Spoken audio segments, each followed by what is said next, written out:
Hello and welcome to the Suzanne Atwell Show. I'm Suzanne Atwell. In this episode, aquaculture, the Gulf of Mexico, and the fragile balance between consumer demand for fish and protecting our marine environment. 70% of the Earth's surface is water. Once teeming with natural resources, global population demand for protein and advanced large-scale fishing technology have depleted fish stocks.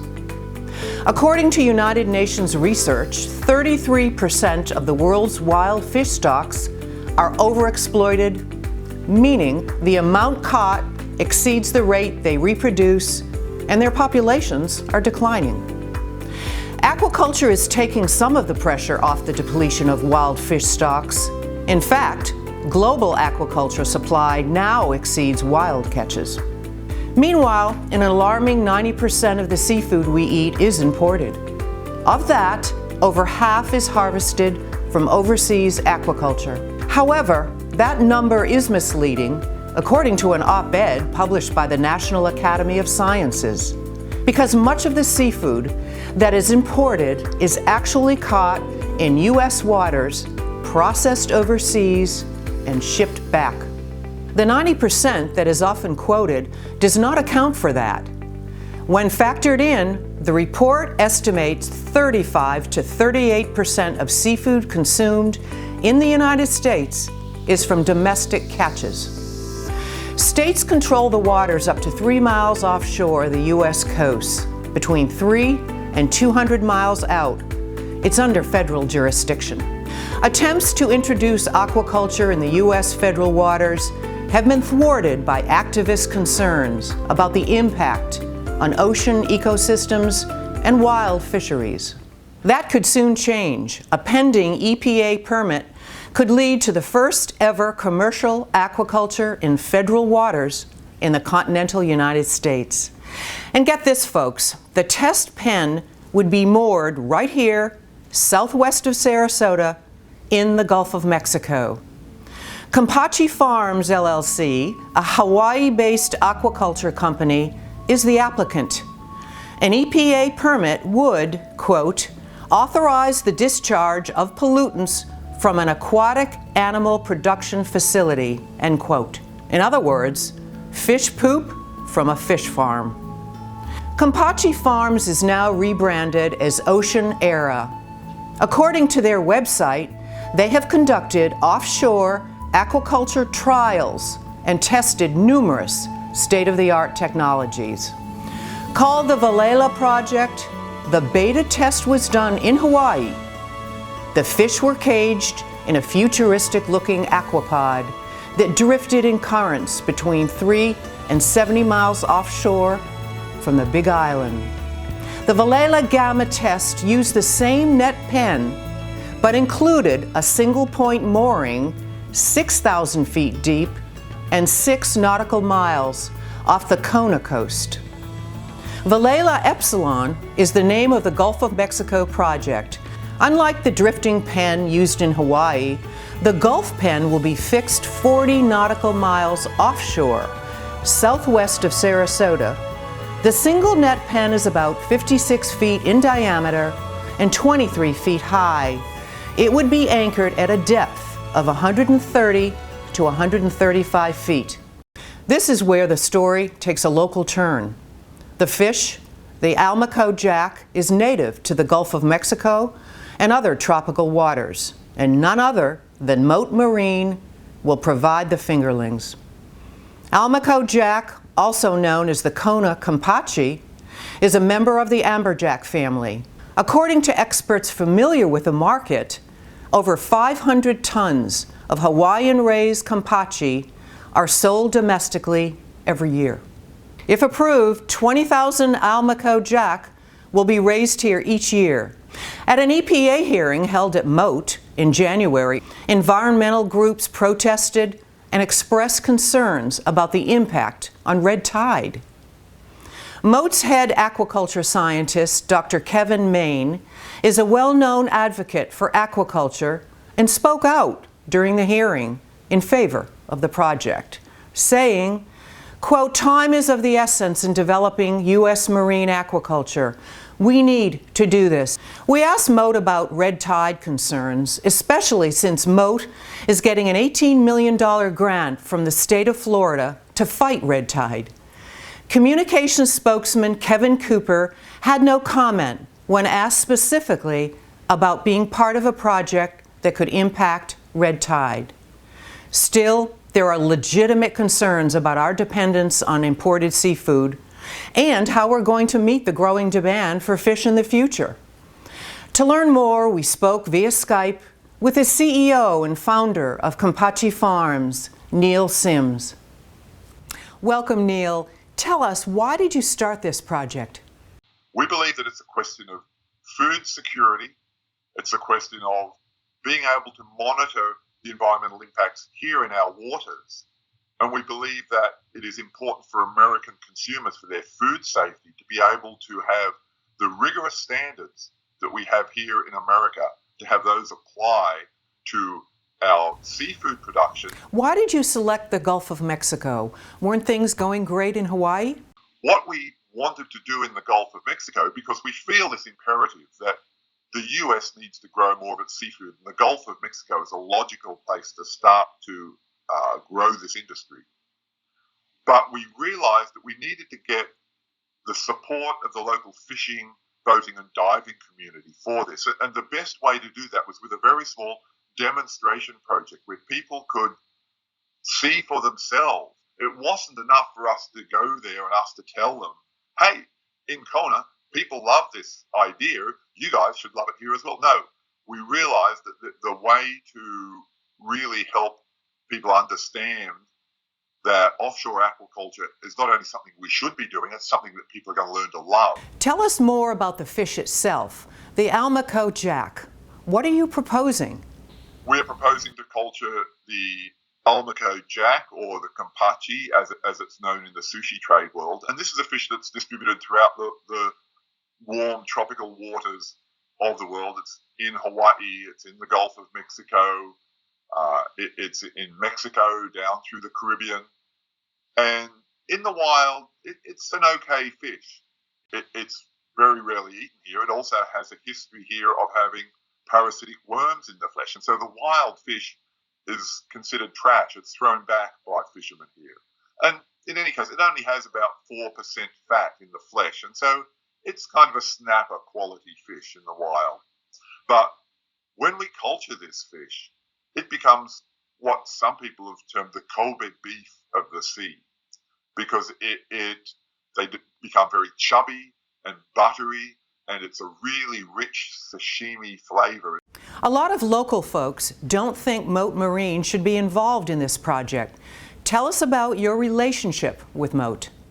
So Moat Marine Lab had already, prior to our reaching out to them, they had gone and collected broodstock of the Almaco jack from there in the Sarasota region. And they were thinking they wanted to just start to figure out how to hold the broodstock and how to produce the fingerlings. And we came to them and we said, we really think that it's critically important that we do a demonstration project here in the Gulf of Mexico, so we get buy-in from the local fishing and boating community. And we'd like you to produce the fingerlings for us, please. And they loved that idea. We view this as a very strong partnership, and we really value their assistance in this. How's the project being financed? All of this work is supported by a grant from the National Sea Grant Program, because this really is growing aquaculture in the US really is a priority for NOAA, the National Oceanographic and Atmospheric Administration. And to understand the significance of that, NOAA is not just in charge of fisheries, but they're in charge of protecting essential fish habitat. They're in charge of the Protected Resources Division and endangered species management for marine mammals. So NOAA has these dual responsibilities. The funding for Moat for their broodstock collection program has come partly from NOAA, and then part of it is also from the Gulf States Marine Fisheries Commission, which is an independent entity that receives funding from NOAA, and then they have directed that funding to Moat, because they want to see this demonstration project move forward. I think we all of us involved in aquaculture and marine conservation issues, entities, non-government organisations such as WWF and Conservation International and the Nature Conservancy are all supporting, advocating for the growth in aquaculture. We all just want to see it happen in the most environmentally responsible way. You know, the Florida Gulf Coast was devastated by red tide in 2018. What do you say to people who are concerned about that? We share the concern about red tides. Red tides can be highly damaging to aquaculture operations, be they bivalve, shellfish, oyster, mussel farms, or be they fish farms. And so this is of critical importance to us as well. The mantra that drives us when we think about how we're going to expand aquaculture is further offshore in deeper water. Let's look ahead. Assume the permit goes through, the tests are promising, and lead to commercial fish farming in the Gulf of Mexico. What then? Anything commercial that's going to happen is we would envisage being 60 or 80 miles out offshore. We want it to be 40 miles offshore, both, yes, for our own convenience, but also for the local fishing and diving and boating community to be able to access this more readily so that they can understand it better. The answer to the challenge for red tide management and aquaculture is threefold. It's modeling, it's monitoring, and it's management.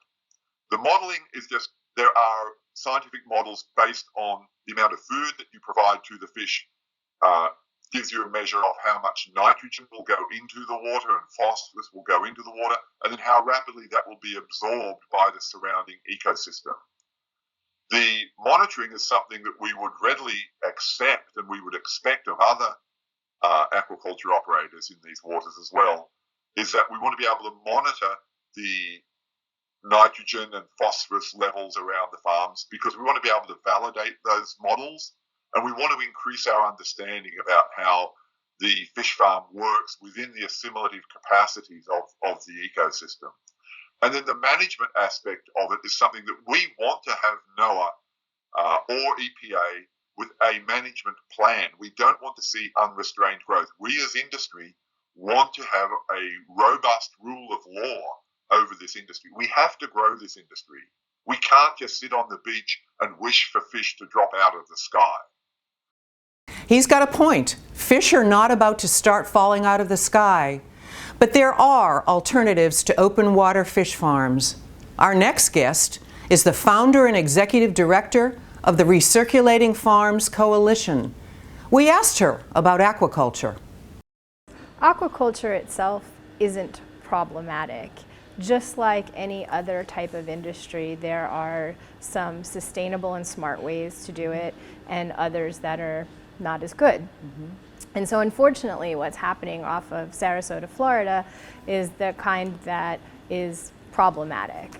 Globally, open water aquaculture has had lots of issues: pollution, destruction of bottom habitat, disruption of wild fisheries. And in fact, many countries like Denmark and Canada are stepping away from this practice. So it's a little bit confusing why we here in the United States would still be trying so hard to move forward with it, particularly in a place like Florida, where our waters are so important, where we have fishing and boating and diving and visitors to Florida being one of our biggest money makers. It's somewhat concerning that we'd be trying to do this here. Help us navigate the federal legal issues. Who has jurisdiction in this issue? And is it the EPA? Is it NOAA? Help us all and our audience understand all that.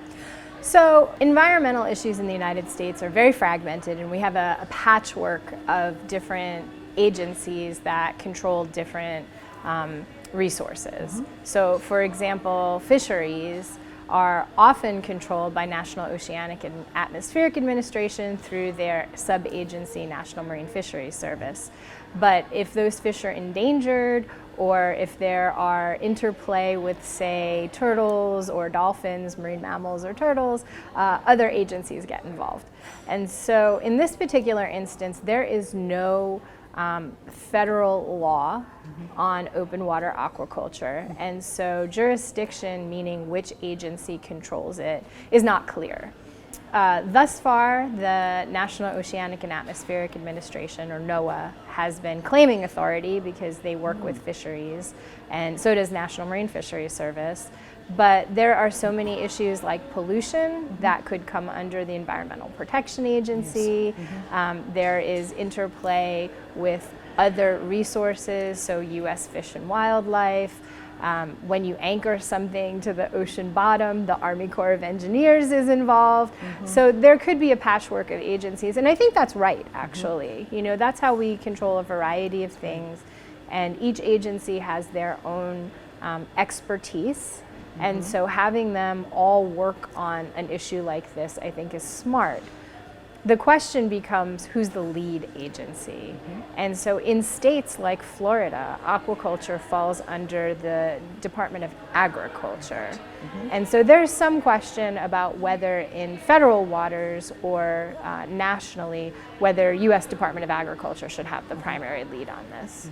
Scenario, EPA grants the permit to the Corps of Army Engineers. They do the same. What happens then? Is that the end of it? It could be. It could be.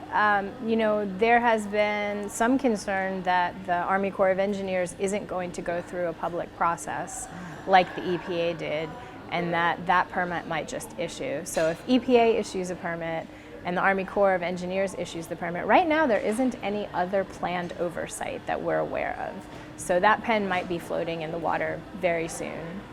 This project is, they call it a demonstration project in the Gulf to help gather data. To make future decisions on aquaculture, is this a probable result that if we just do a 2-year demonstration project and then it will beget other projects all over the place? People are worried that this will spread if this project somehow works.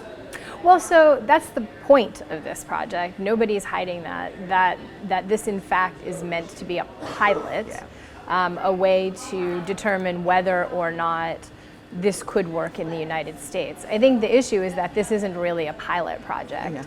You know, this is an enormous cage. It's 18 meters across, which is like 54 feet round. So this is a large cage. They're wanting to put 20,000 Almaco jack into the cage to grow out to about 4.5 pounds each. We're looking at almost the entire annual landings in the state of Florida for Almaco jack in one cage. So I have a hard time calling it a demonstration project. That's industrial production. Right, and in this limited project, what are your thoughts on red tide? If we narrow it down, which says to everybody this is just limited, that could possibly affect red tide. What are your thoughts on that? Sure. So, you know, when you put a bunch of fish together in one place, eating, excreting, and growing, you are certainly creating an atmosphere of stress and potential pollution. And red tide, while it can be a naturally occurring event, is fed on different sorts of influx of nutrients. And so as fish waste and excess feed and all of this flow through the pen because it's not a closed structure, certainly it could increase or lengthen the red tide events that we've been seeing here. There's also concern about seaweed blooms. You know, we've seen an excess in sargassum seaweed here. Similarly, it's affected by higher concentrations of nutrients. We've also had a widespread coral die-off throughout the Keys and on the West Coast, so much so that some of the coral that's surviving is being taken out of the water and saved to replant in the hopes of repopulating the reefs once the coral die-off blows through, if it blows through.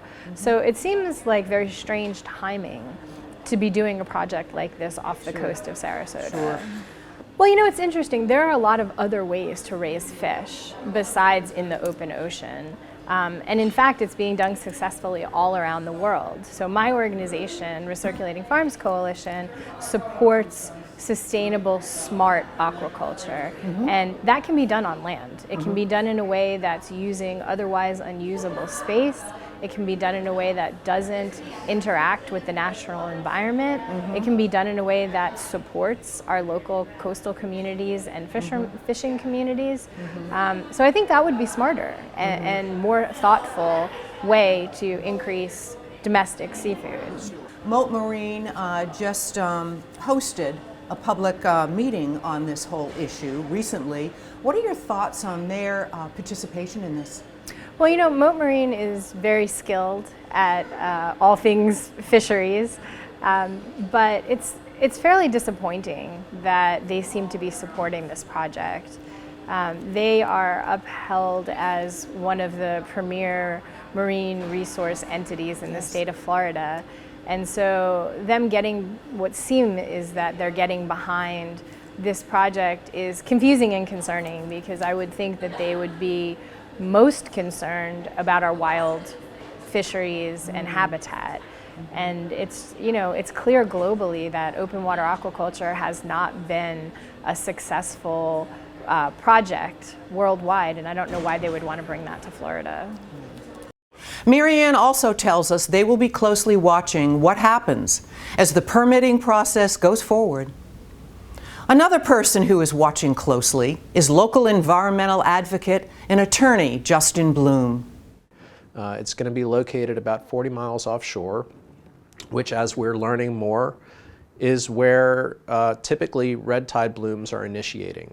So is this going to fuel a red tide outbreak, which may impact our coastal waterways here and our beaches and our bay? But also on top of that, you've got concerns about the use of antibiotics in the fish food or pesticides, because typically when you have a mass of animals together in a small space, they're more prone to disease. And so the permit proposal contemplates possibly the use of pesticides as well. Help me understand the regulatory process. Is that the end of it? Are there opportunities to eventually appeal? Yes, there are. So, as I said, you know, I have these environmental concerns, but my concerns are more in the realm of the regulatory reviews, or the lack of. Because while I think this particular individual project likely won't have significant environmental impacts, the fear is that this will be one of many. This might be the camel's nose under the tent. The way that the government is reviewing and will likely approve this project is kind of in a vacuum. It's just looking at this small project, but they're not looking at the likely proliferation of offshore aquaculture facilities like this throughout the Gulf Coast or in federal waters in general. So we really need to look at the potential cumulative impacts of 100, 200, 300 of these factory fish farms, and cumulatively, what could the environmental impacts of those be? And so the regulatory regime right now it's inadequate to look at those potential impacts. And the permit that is under review right now before the EPA is a limited permit. It's called a NPDES permit, a National Pollution Discharge Elimination System permit, and that's the type of permit that you find for a junkyard or a scrapyard or typically a land-based source of pollution into a waterway. And it's an important system, important type of permit, but honestly, they don't work very well. They don't work very well on land, and they're not really designed to address this type of pollution. More so, there's no regulatory regime right now to take a step back and to look at this type of project from more of a holistic perspective. The EPA has been tasked to look at this particular discharge from this particular site, and they've decided not to look beyond that. They've decided to do a very limited review and environmental assessment instead of a full environmental impact study, which might go broader beyond this particular project. But they've decided not to, and we'll likely challenge that. But there's no one else out there looking at this in a bigger scale, a bigger perspective. There used to be, the way that the regulatory regime was envisioned was that the NOAA, National Oceanographic Atmospheric Administration, was tasked to address the regulatory structure for these types of projects. The problem is, at the same time, or not at the same time, but I think afterwards, Congress tasked them with promoting offshore finfish aquaculture. So there was an inherent conflict in being tasked with regulating and promoting an industry at the same time, and that was challenged by a number of groups successfully in federal court in 2018, and that is on appeal. Right now there's a vacuum because the court said, Noah, you shouldn't be regulating this while promoting it. So there's no one out there taking a look at the bigger picture, and it's basically been delegated to EPA to look at this individual NPDES permit, and then also they'll require a permit from the Army Corps of Engineers to build their anchor system, which is also a minimal impact situation. Right. There's a lot of negative hue and cry about location, the proposed location of the net pen west of Boca Grande Inlet on Charlotte Harbor. So isn't that where the green algae from Lake Okeechobee flowed into the Gulf? That's a real concern for people, and eventually resulting in red tide. So how do we deal with that with this location? Well, that's a good question, and I think that we really need to take a hard look, and that's actually the legal requirement, is to take a hard look. And I don't think that this permit proposal and the way that the EPA is looking at it is adequate to look at those potential environmental impacts surrounding harmful algae blooms, that this might contribute to a problem which we're facing with increasing severity and increasing incidence of red tide. Sure, and speaking of red tide, Moat Marine has an $18 million grant from the state of Florida to fight red tide. They also have been identified as a potential partner in this venture. So they would provide fingerlings grown in their Sarasota County aqua tanks. Your thoughts on this? Well, I think first of all, it's good that the proposal calls for using native fish, native fingerlings, which if Moat were to be a partner in this project, I think that they would do a fine job of catching these native fish, rearing them on a land-based aquaculture facility, and then working with the project team to deploy them, as opposed to other projects which have given the industry, I think, a really bad rap where they've used non-native species elsewhere, like in the Pacific Northwest and I think in Northern Europe, where they deployed these factory farms offshore using non-native species, and then those non-native species escaped, and that is the recipe for a disaster. I think that's mitigated by the use of native Alamo Jack fish, which, and I think Moat is well suited to do that. However, I think there are a lot of questions being raised about whether it's appropriate for Moat to be participating in this type of project, which potentially could have significant environmental impacts. Moving forward, what are your final thoughts on doing this in the Gulf of Mexico? I think that we really need to take a step back and take a look at whether it's appropriate to go down this road of offshore finfish aquaculture, whether it's appropriate to do it in this particular location or anywhere in the Gulf. Justin has a very measured legal approach to this story, but for local fishermen, this is about their way of life. We caught up with a local charter captain who's been fishing the Gulf for years. He has very strong opinions about the fish, the risk, and the future of our little piece of paradise. That particular fish is a very common fish. We find it in reefs all the way out to 180 feet of water. It migrates so that you may have a school in 80 feet of water that you can consistently catch fish on, and then it's gone.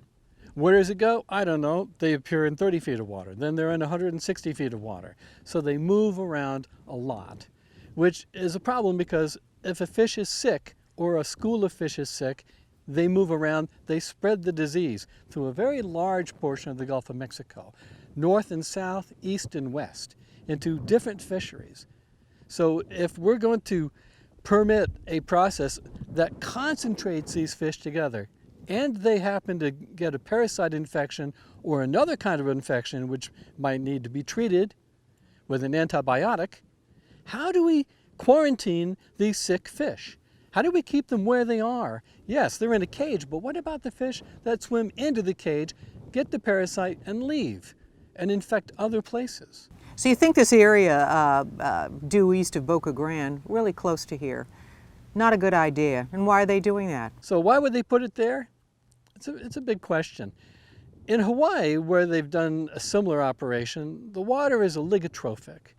An oligotrophic water is a water that does not have a lot of algae in it. It doesn't have a lot of plankton in it. It's very clear. It doesn't have a lot of life. On the contrary, the Gulf of Mexico is very fecund, and it has less current than the Hawaiian water. So you have this very rich, life-rich water that already has a saturation of nutrients in it. So these people want to put this net apparatus full of fish, which are constantly pooping, into an area that already is fully loaded with nutrients. So are you concerned that this is going to affect red tide? You know about the straw that broke the camel's back. Why would we ever consider adding more nutrient loading into local waters? And believe me, 40 miles offshore is local water. Why would we put more trouble out there than we already have? We have nutrients flowing from shore. We've got nutrients that are generated offshore. And some people think that red tide, in part, actually generates 40 miles offshore and then transports inward. So why are we throwing gasoline on that kind of a fire by permitting a fish farming operation that will be an open sewer of fish poop? Consider this.